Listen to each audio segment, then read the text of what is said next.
All right, this is a lesson in the chapter 10.1, section 1. I'll just do a few problems on correlation and regression.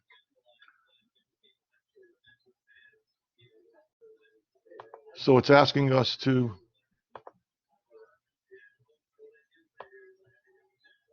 decide which of these 5 numbers, these 5 linear correlations, go with the scatter plots. Remember, these are for straight lines. We're trying to figure out what's the best straight line.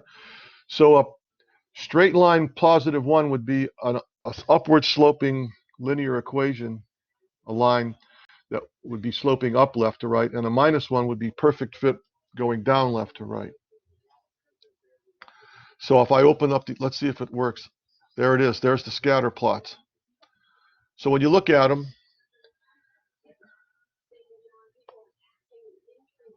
let me open it up a little bigger. Oh, disappeared.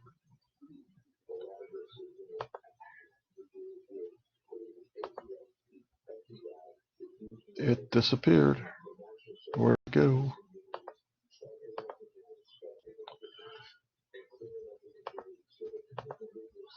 I'll open it up again. There it is. Well, you can see that. Let's look at number 2 and number 5.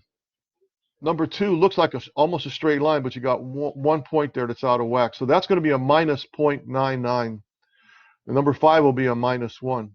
Likewise with numbers 2 and 4. If I look at number 3 and 4, 3 is not exactly a straight line, whereas 4 is a perfect straight line. So that's going to be +1, and then the number 3 will be 0.999. Whereas scatter plot 1, it's like a cloud, so it's going to be a number that's very small in absolute value, meaning close to 0. So I can leave this open.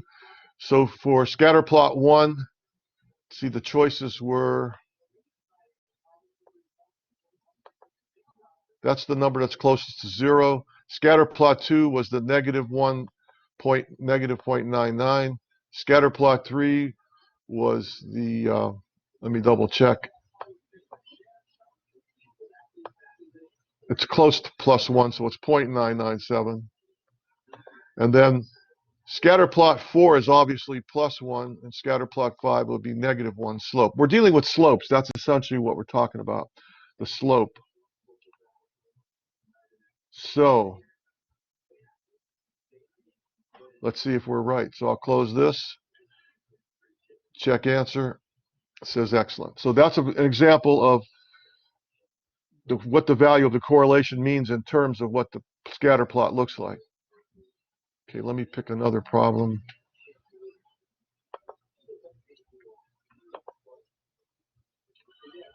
Okay, use the given data to complete parts A through C. Click here to view the table of critical values.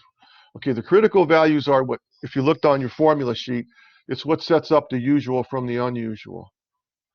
So the first thing they want is a scatter plot.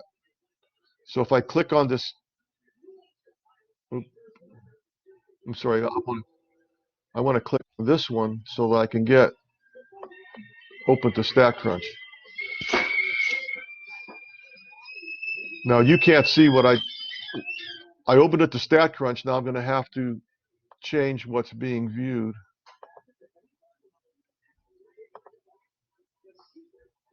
Which means I got to go to data set. Okay. So now the data set comes up to view. Now you can do both of these at the same time.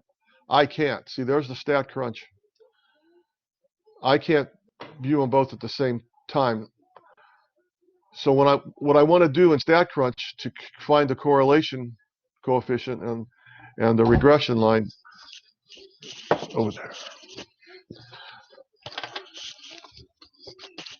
Thanks.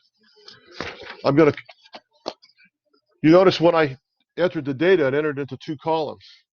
So I'm going to go to stat, and you see it says regression, simple linear. That means it's going to put a straight line through the scatter plot. In fact, I can show it to you, but first I got to select the x variable, which is just x. If you look back at the if you look back at the, see x and y. So x is x and y is y. Usually the way they set them up, the first variable is the x. We're not going to do a hypothesis test. We're going to do a confidence interval. So the critical value set up the confidence interval. So if we end up in the middle, that means there's no significant difference. It's not significant. But if we end up in one of the tails, then it's significant. So I do compute, and there's a couple ways to tell. First of all, here's R. R is 0.81778.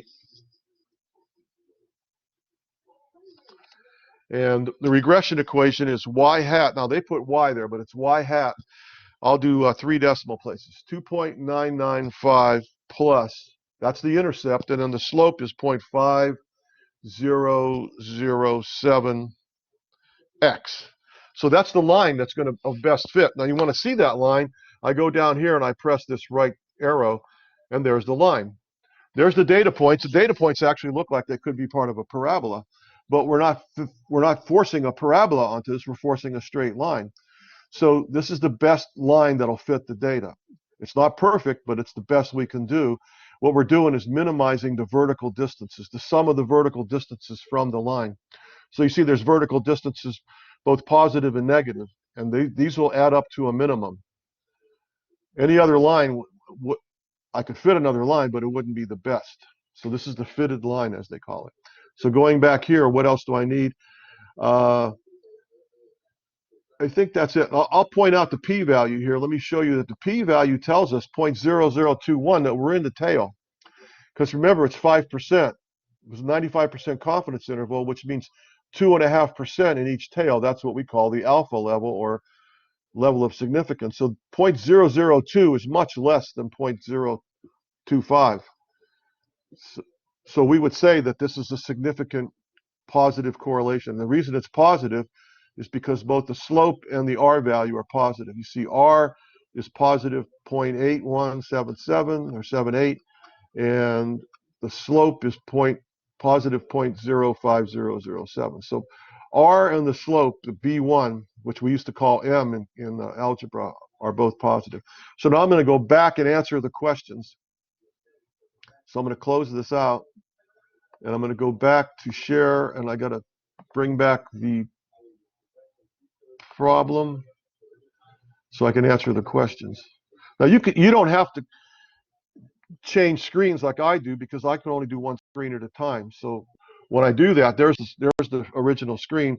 So it says click here to get correlation coefficients. That's going to be a later question.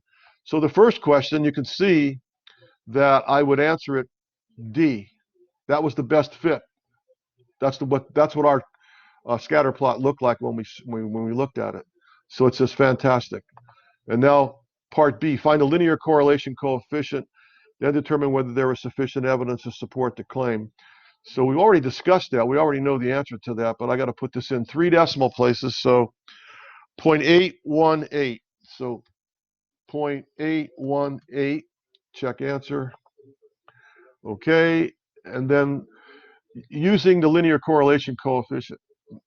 So that's where the critical values come in. If I'm between a critical value and plus or minus 1, there's always plus or minus critical values. So let's look at the critical value. The critical value is determined by the alpha level and the number of data points. So there's 1, 2, 3, 4, 5, 6, 7, 8, 9, 10, 11. So it's the critical values for 11 at alpha equals 0.05 or 0.602, plus or minus. So if I write plus or minus, 0.818 is greater than 0.610, so it's significant. And that's what the p-value told us.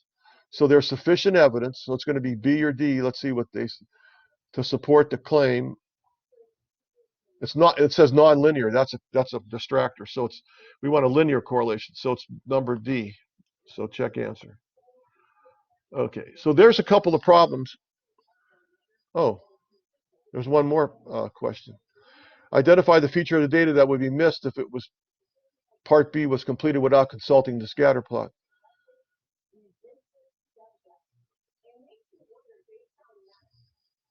See, I would have to say C. It's not really a straight line pattern. although it's a good fit, it's not a straight line pattern because it looked like it was curved. So that's